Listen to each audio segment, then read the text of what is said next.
Of Kamala Harris's supporters at a watch party in Washington, D.C. right now, as a Democratic win looks less and less likely.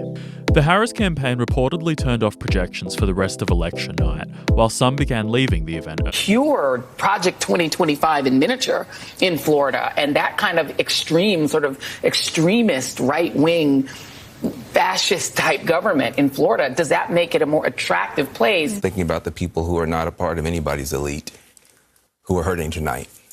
There are African-American women who know a little bit about being talked down to and know a little bit about having their economic dreams crushed, who tried to dream a big dream over the past couple of months. And tonight they're trading in a lot of hope for a lot of hurt. I think if nothing else, what Trump has opened up, yeah, it's a Pandora's box of madness and hellscape. We get that. But he's also opened up the American electorate in a way that no other presidential candidate has. And that includes Reagan and Clinton, who had that sort of, like it was said before, Clinton felt your pain and people connected with that, right? And Reagan, I mean, my goodness, brought so many people into the space, and gave them a voice, if you will. But Trump is different from all of that. And he can trash the historic leaders of the Republican Party and people applaud him. Well, and he can trash Latinos and women. But he also has a machismo and like a masculinity that he uses very aggressively. And it just, for whatever reason, he seems to be very good at beating women. And oh no! Oh no! The poor women of America will have their periods tracked by J.D. Vance while we live under a Hitler-esque fascist dictatorship. Oh no! Oh yes. Donald Trump won last night, and not only did he win, he won a resounding victory, a landslide electoral victory, and he won the popular vote. Right now, there's still a few results to come in, but it's not going to make much of a difference. Trump is about 5 million votes ahead in the popular vote. This is exactly what we needed. We needed Donald Trump to take the popular vote because these crazies on the left, you'll notice if you go onto X, you'll see far less whining and complaining about the Electoral College as the last two cycles. Donald Trump destroyed Kamala Harris.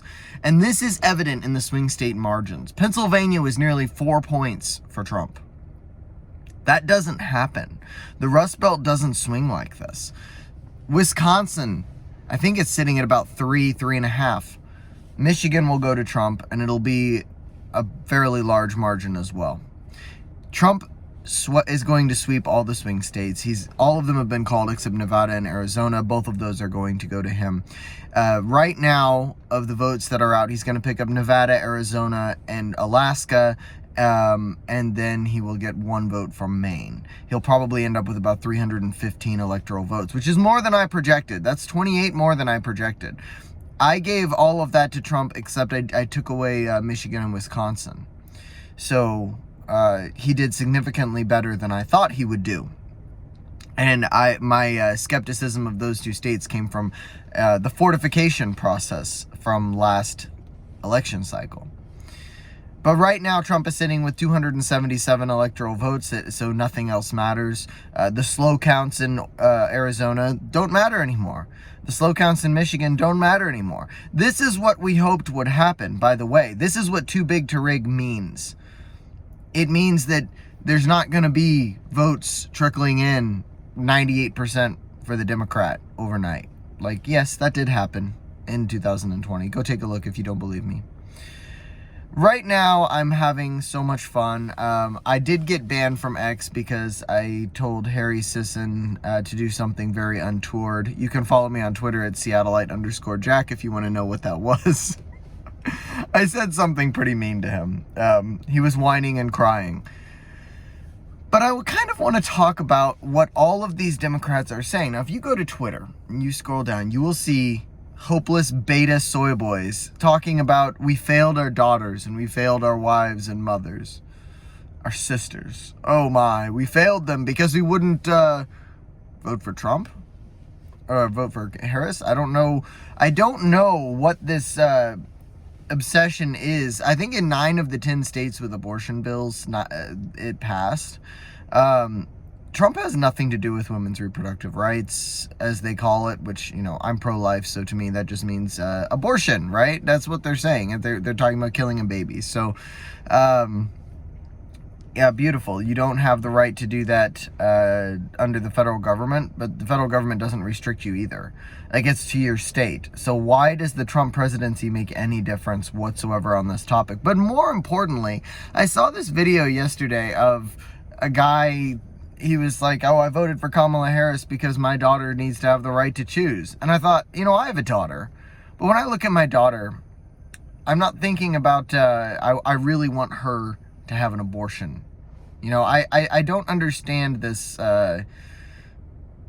obsession with, like, well, what if your daughter is raped? Well, that's like 0.025% of abortions. I don't think abortion is going to be the top priority issue there.